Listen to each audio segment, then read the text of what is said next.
revenons à l'exploitation. Ce sont des débuts difficiles parce que l'exploitation se développe rapidement, 36 km en 1901, 118 en 1902, comme je vous l'ai montré tout à l'heure, et 164 en 1903. Alors que le matériel n'est toujours pas livré ou alors très lentement. Et la plupart des wagons doivent être montés et peints en plein air et leur insuffisance grève l'extension rapide du trafic. Le manque de fonds avait conduit à installer des traverses de second choix non créosotées, donc la durée de vie ne dépassa pas 10 ans.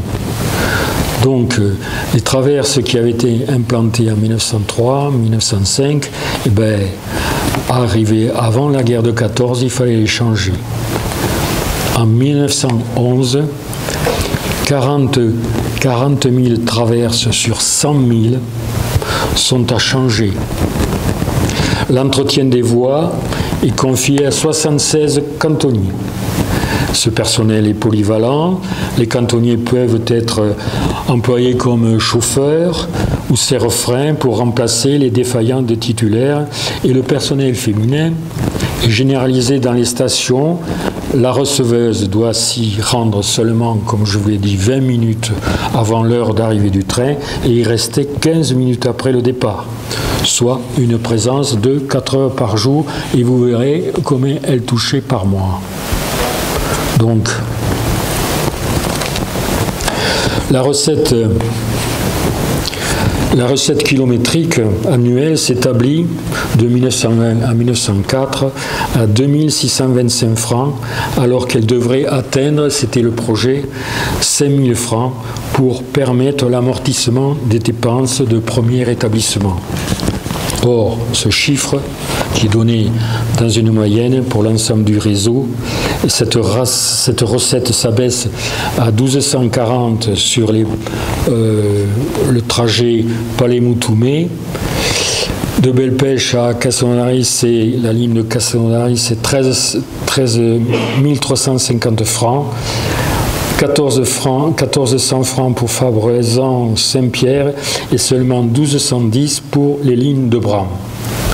Autrement dit, en 1904, les tramways de l'Aude enregistrent seulement un résultat excédentaire de 8 906 francs sans amortissement. Ça sera la seule fois parce qu'après, toutes les autres années sont déficitaires. En 1910, les vendanges sont très abondantes et la compagnie est submergée par les demandes de transport de vin à destination de la gare de Lézignan pour expédition dans toute la France. Et comme vous avez vu cette image, sur les quais de transbordement, on compte 1200 demi-mules vides qui attendent d'être conduits viticulteurs. En 1912, le capital social aura été totalement absorbé pour combler le déficit et les porteurs d'actions ne recevront jamais de dividendes. L'entreprise ne subsistera que grâce à des avances remboursables des départements de l'Aude et de l'Hérault, et l'Aude prendra à sa charge la moitié du déficit. Alors évidemment, il y a eu des grèves. La première grève, les mouvements sont partis de Narbonne, mais la première grève vient de Bram. Parce qu'on appelle ça l'affaire C. Ben en fait, je peux vous le dire, il s'appelait Couture, l'agent Couture, qui était de Bram. Pourquoi ? Il a été renvoyé, c'était un garde-frein. Sa peine était double pour avoir délivré un coupon de voyage à 2 personnes alors que 4 voyageurs étaient montés. Donc il y avait quand même une ristourne pour lui. Et pour avoir détourné 1,80 franc, le prix d'un voyage de Tourine à Bram, d'un père et de ses 2 enfants. Donc il a été mis à la porte. Seulement, il y a eu une grève. en juin 1908, avec les syndicats qui se sont mêlés, et donc 3 jours après, tout le réseau était paralysé. Bon, il y a la paralysie totale. Le sous-préfet de Castelnaudary informait en ces termes la préfecture. Dès l'annonce de cette grève, je me suis entendu avec le lieutenant de gendarmerie Pomarède en vue des mesures de surveillance et de précaution à prendre pour éviter toute tentative de déprédation. Dans l'arrondissement, les gares, les dépôts et les voies sont surveillés discrètement. 50 employés sur 70 sont syndiqués. Ils paraissent tous animés d'un bon esprit. La fin du conflit aboutira quand même à la création d'une caisse de prévoyance subventionnée, parce que pour l'instant, ce n'était pas les salaires qui étaient en cause, mais c'était surtout la protection du travailleur. Donc, création d'une caisse de prévoyance subventionnée à part égale par la compagnie et le département. Règlement du travail par arrêté préfectoral, communication des notes aux agents, création d'un conseil de discipline, carte d'identité à chaque agent, paiement intégral des journées de grève, ça c'était important, si le travail est repris de suite, et pas de renvoi pour fait de grève. Bon, je vous fais grâce des autres grèves qui ont eu lieu en 1909 et surtout en 1920. Mais là, c'était beaucoup plus sérieux. Pourquoi? Parce qu'en 1920, c'était l'ensemble des chemins de fer du département et puis de la région qui s'étaient regroupés, c'est-à-dire le Midi et puis les réseaux secondaires et les départements, le département de l'Aude. Dorénavant, évidemment, la lutte commune était engagée et elle allait connaître des jours aussi sombres que meilleurs. Et fort de cette alliance, les employés départementaux allaient profiter des avantages acquis par leurs collègues du Midi, notamment de la retraite telle que la définissait la loi de 1909. Vous voyez, les grèves de 1908 avaient quand même servi à quelque chose. Ils se trouvèrent entraînés cette fois dans la grande revendication portant sur l'augmentation des salaires. Notre syndicalisme est insatiable. Non, nous n'en avons jamais assez. Tant que la société économique subsistera, nous aurons à lutter. Le syndicalisme ne se contente pas de défendre, il attaque. L'objectif, vous voyez, avait changé et le ton s'était nettement radicalisé. Dans les archives, il y a ce document qui est extraordinaire, qui est une aquarelle, on va dire, avec un dessin. Et sur chaque, vous voyez, sur chaque bonhomme, vous avez donc sa rémunération par mois. Et celui qui touchait le moins, évidemment, c'était la receveuse. Vous voyez là, c'est...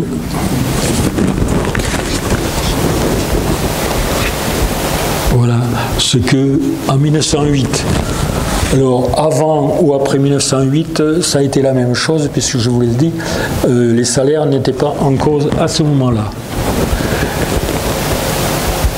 Vous voyez que les archives, quand même, dans les dossiers des archives, il y a des beaux documents, et bien écrits à l'époque. Vous avez donc dans le mouvement des contrôleurs, les chefs de station, des agents du travail, des hommes d'équipe, des receveuses. Et vous voyez le nombre, 62 receveuses, puisqu'il y avait donc 62 gares et haltes, et qui touchaient entre 25 et 40 francs, alors que le chef de bureau il en touchait 250, et l'inspecteur 300. Et le commis, mais tout ça, c'est le bureau central qui était à Narbonne. À la traction, les chefs de dépôt, les mécaniciens, les chauffeurs, les ouvriers.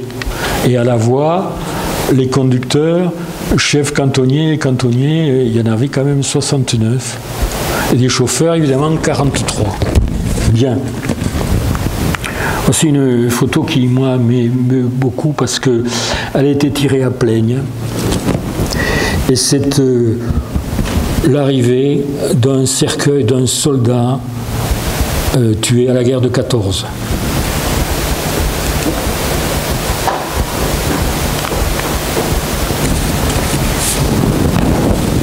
La concurrence, eh bien,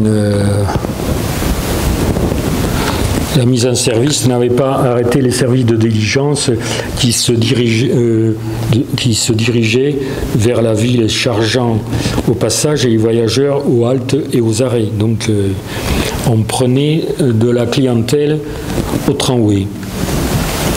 Et la concurrence la plus sévère s'exerçait en gare de la Nouvelle pendant les mois d'été parce que les nombreuses voitures publiques et les services d'omnibus, d'hôtels et les fiacres se disputaient les voyageurs pour la plage. Venons-en aux accidents. 1930, ça c'est... Comme tous les tramways sur route, les tramways à vapeur de l'Aude enregistrèrent de nombreux accidents dont les victimes étaient souvent les occupants de la chaussée, les piétons, les voitures, les cyclistes, les animaux. Et quelques agents quand même payèrent aussi de leur vie, leur courage et leur abnégation pour éviter le pire. Rappelons quelques cas parmi tant d'autres. Celle-là, je ne sais pas où c'est. Mais celle-là, à Villeneuve. Voilà la gare de Villeneuve. Au cours d'une manœuvre à Villeneuve-les-Corbières, la ridelle d'un plat se décroche. Vous voyez que c'était important parce qu'il y avait évidemment le dépôt des futailles. Là, le train est en gare ici. Ça, c'est un hangar. Et là, figurez-vous que la ridelle d'un plat se décroche, entraînant 6 demi-muits qui tombent et renversent l'agent de manœuvre qui décède à l'hôpital.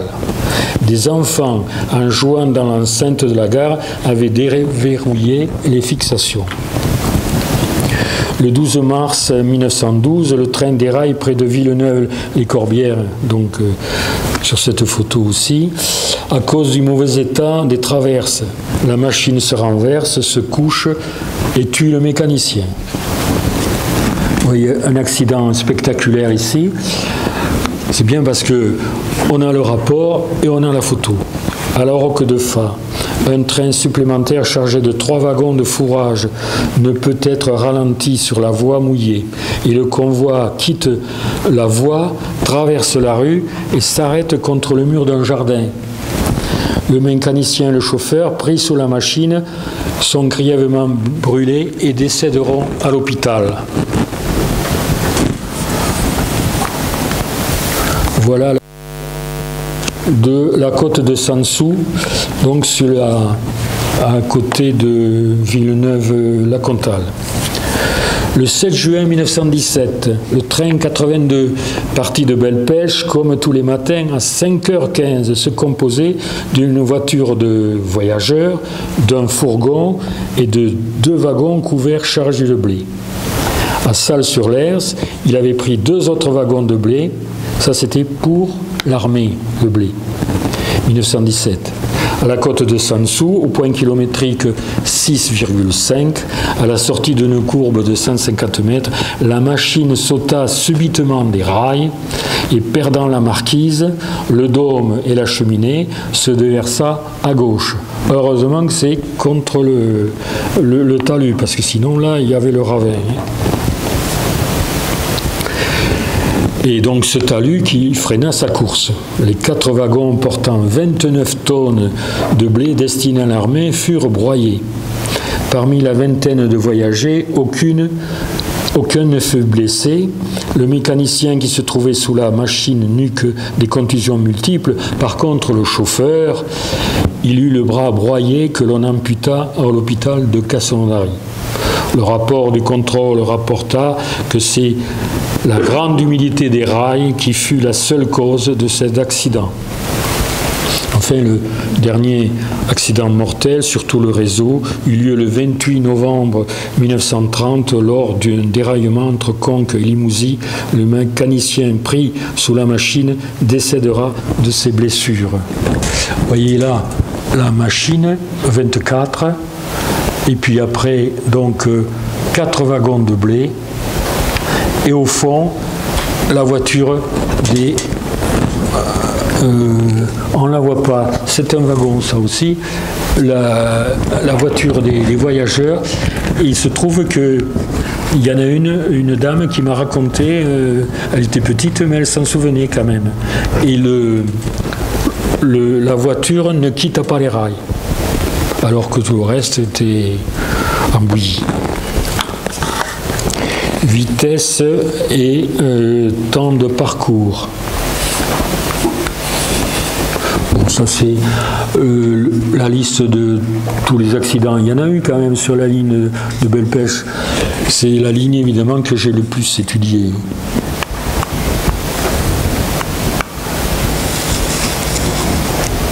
Regardez, quand il y a beaucoup de monde, que le train arrive, c'était quand même dangereux. Là aussi, c'était en pleine rue. Et là, c'est des rails en saillie à Cuxac. Voilà l'avenue de la gare à Bram. L'arrivée d'un train de plaisir à la Nouvelle. Donc, vous voyez, la concurrence, tramway. Mais c'était des particuliers qui faisaient ça, c'était pas la compagnie. Et on arrivait à la Nouvelle, qui était évidemment la belle plage du début du siècle, pas mal fréquentée par ces dames au chapeau. Jetez un coup d'œil, vous l'avez, je vous l'ai distribué, sur l'évolution des temps de parcours pour chaque ligne. Vous voyez que de Lézignan à Carcassonne, ben, en 1915, on mettait 5h37. Alors, la limite de vitesse, c'est 20, maximum, hein, c'est 20 km à l'heure. Carcassonne-Lastour, quand même, c'est bien, c'est 1 heure. Castelnaudary-Belpech, le chaînage, c'est donc les kilométrages, il y a 41 km, c'est un peu plus quand même, 41. Et ben on mettait quand même 2h45. Bram-Fangeau, 42 minutes en 1909. C'est pas mal. Et Bram-Saint-Denis, 28 km, 1h30. Pour aller de Narbonne à la Nouvelle, je ne sais plus, c'est pas marqué. Bon.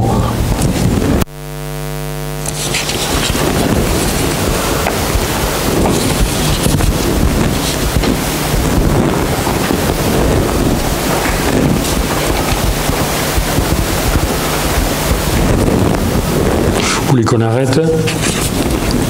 Je vais avoir fini. Hein. Résultats d'exploitation, je vous en ai déjà un peu parlé.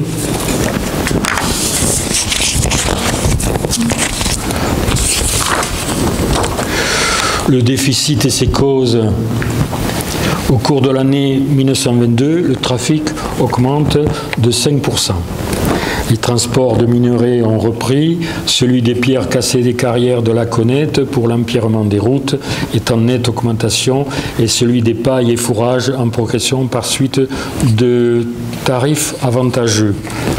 Alors il y avait quand même un trafic important de notre pays ici à l'extrême ouest oudois, parce qu'avant le tramway, il fallait les marchandises et les voyageurs transiter par Pamiers, Toulouse, et puis qui revenaient sur le Carcassonnais et distribuaient surtout la paille et le fourrage, puisque les vignerons de l'époque avaient des chevaux.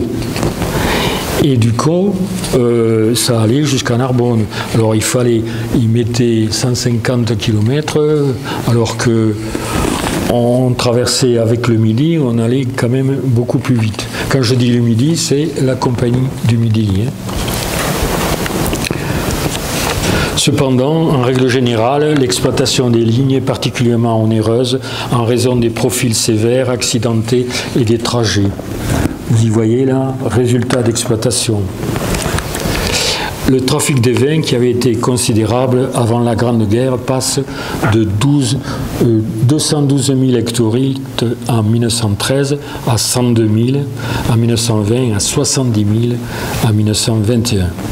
Cet effondrement résulte de la position des négociants qui commencent à s'équiper en camions-citernes, tandis que les petits exploitants transportent eux-mêmes leurs futailles en camionnettes. À ces motifs spécifiques s'ajoutent les causes plus profondes imposées à l'ensemble du réseau. Voilà. Les 4 années précédentes, de 165 000 francs en moyenne. En 1930, il lui est 22 fois supérieur. La hausse toujours croissante des salaires et des charges, concurrence des autres moyens de transport qui s'étaient parallèlement développés, en particulier l'automobile, vidèrent le tramway d'une partie et empêchèrent le relèvement des tarifs en fonction des prix de revient.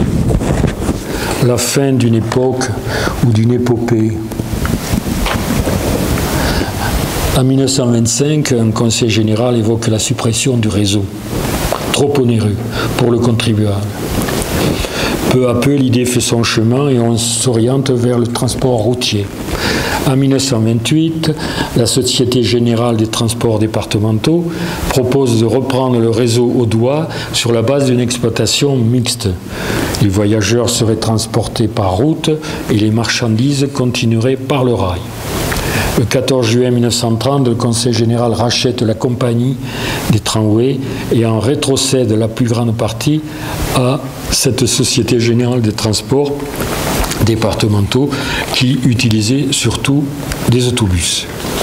Dès le 1er août, les trains de voyageurs cessent de circuler à Castelnaudary et puis à Bram. Mais on constate rapidement que le nouveau régime n'entraîne aucune réduction du déficit.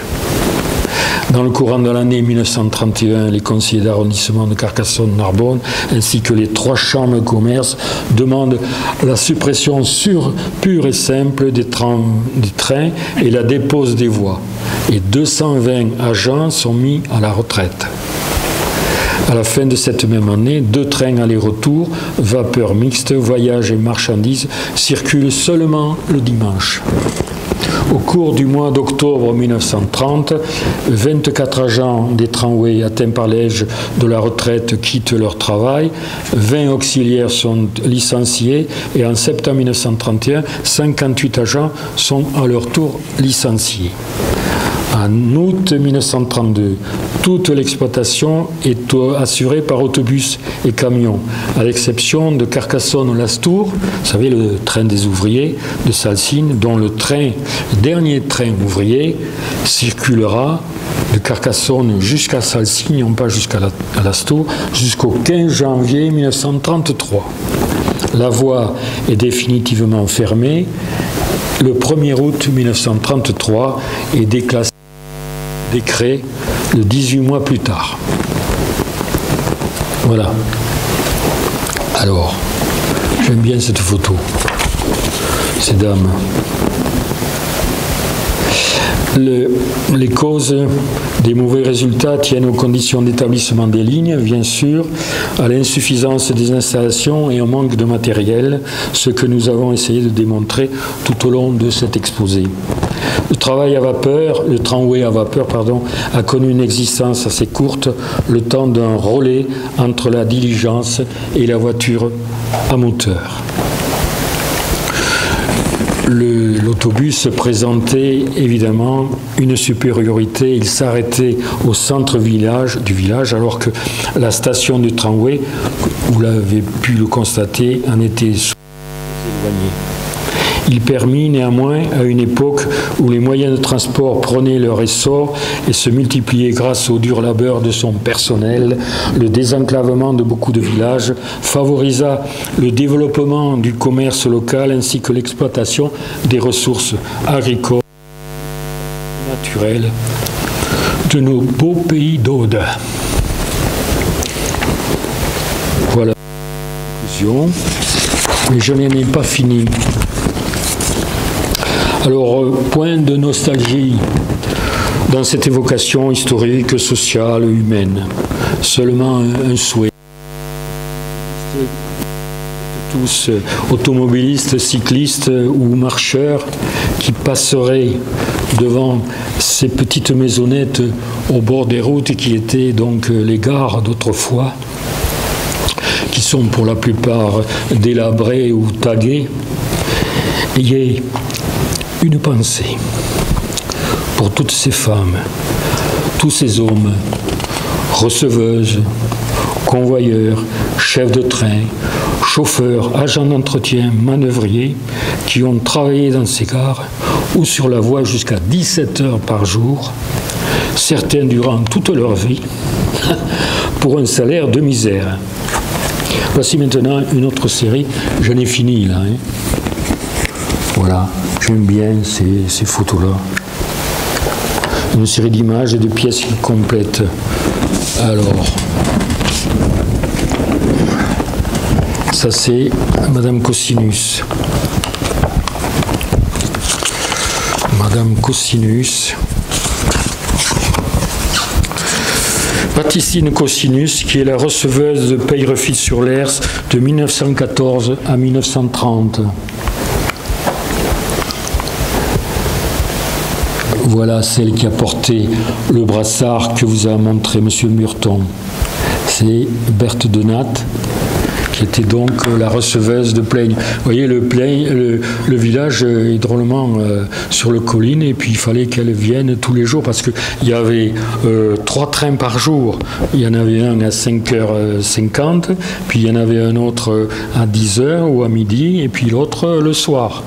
Mais il y avait aussi le retour, ça c'est pour l'aller, et le retour c'était pareil. Il y avait 6 trains par jour.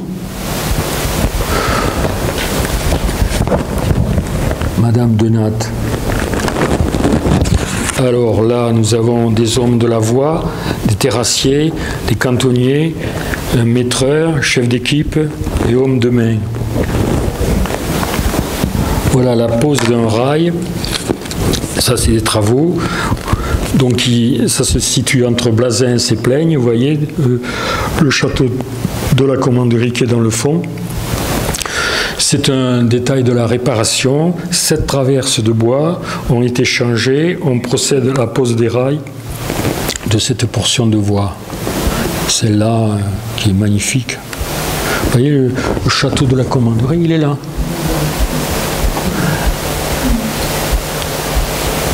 Et celle-là, la commanderie aussi. Et ça, c'est le propriétaire du château de la commanderie, qui c'est M. Rey avec sa fille.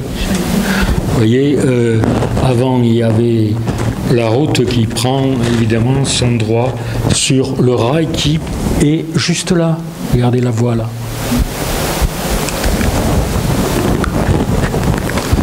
Si vous m'accordez encore 5-6 minutes, vous pouvez tenir. Je suis dans les temps, hein? Non? C'est trop long? Merci, monsieur Rouillon. Je vais vous dire quelque chose que j'aime beaucoup. C'est un récit de ma belle-mère. J'aime bien aller chez les gens, discuter, les enregistrer. Et voilà ce qu'elle m'a raconté. Mon père Alphonse Clausel, donc qui a travaillé sur la voie, ancien de 14. Et il a les moustaches d'un poilu de 14. Mon père Alphonse travaillait à la ligne. Avec ma sœur, nous allions le voir et le venions entendre à la sortie de l'école. Il était cheminot à l'entretien de la voie. Il changeait les traverses, il coupait l'herbe et fauchait quand il le fallait.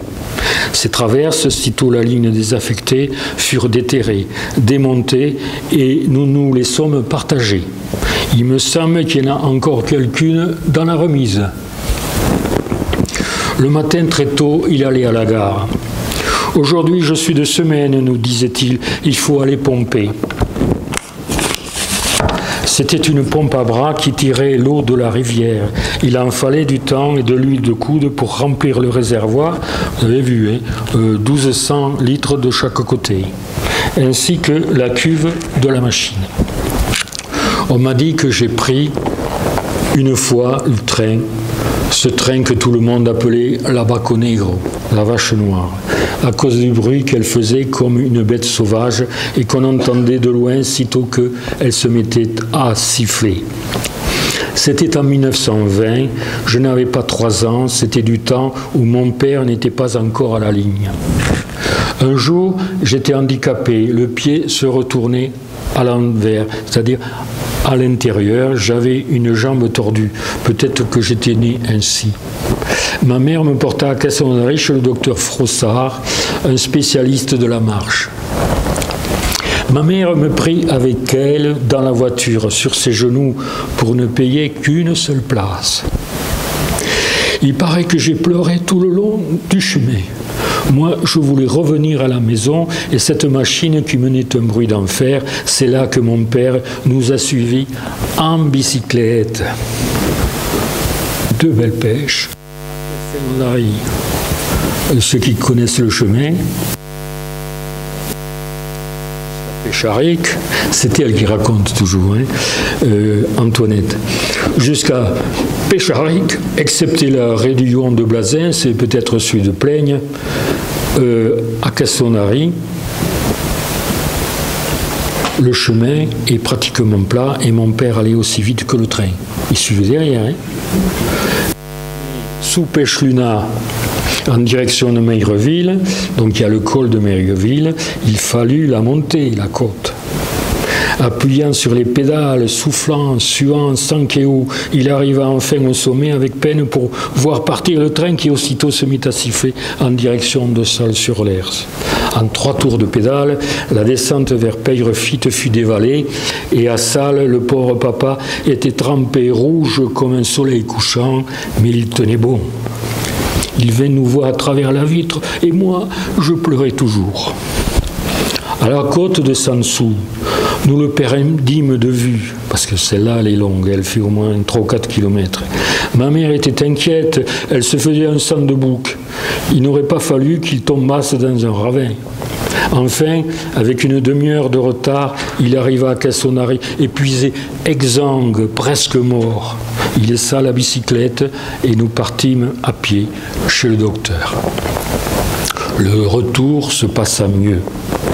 Papa s'accrocha de nouveau à ses pédales. De loin en loin, nous le vîmes seul, la tête dans le guidon, petit point mouvant sur les crêtes de la Piège, ou sortant d'un nuage de fumée, tel un titan noir de suie dans la forge de Vulcain. On aurait cru qu'il portait la route sur le Rhodo, sur son dos. C'est ainsi que se passa notre voyage à la capitale du Lauragais, et je crois que ce fut pour moi la seule fois. Mais combien de fois papa compta cette pédalée que peut-être à l'heure actuelle, mon histoire en ferait rire plus d'un.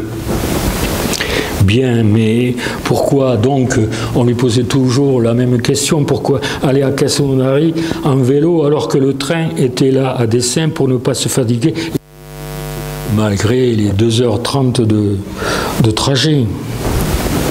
L'argent, pauvre enfant, l'argent. Nous n'étions pas fortunés à la maison, car mon père ne pouvait s'acheter le litre de vin qu'une fois par mois. Quand maman avait tant économisé sur la nourriture de la famille. Plus tard, quand il fut engagé à la compagnie audoise, nous eûmes un peu plus d'aisance. Mais moi, je n'eus jamais eu l'occasion de remonter sur le train de ma petite enfance. Alors, bien qu'anecdotique, ce petit récit que nous devons donc à Marie-Antoinette Bousquet nous plonge directement dans les années d'après-guerre où nous voyons encore certaines personnes habitant notre région, les journaliers, les estivaliers, les brassiers notamment, ne pas pouvoir s'offrir un voyage dans le train de Cassonnerie. Pourtant, ce tramway à vapeur avait été construit pour le bien-être de tous. Il était le transport le plus commode pour aller à la ville. Et malgré les 2h30 de son trajet, il allait plus vite que les charrettes à bœufs ou les diligences. Mais au bout du compte, peu de voyageurs l'empruntaient. La place payée par le voyageur pour une marchandise était trop chère et dans les cahiers de compte de l'exploitant, la ligne s'avéra toujours déficitaire. Je vous remercie.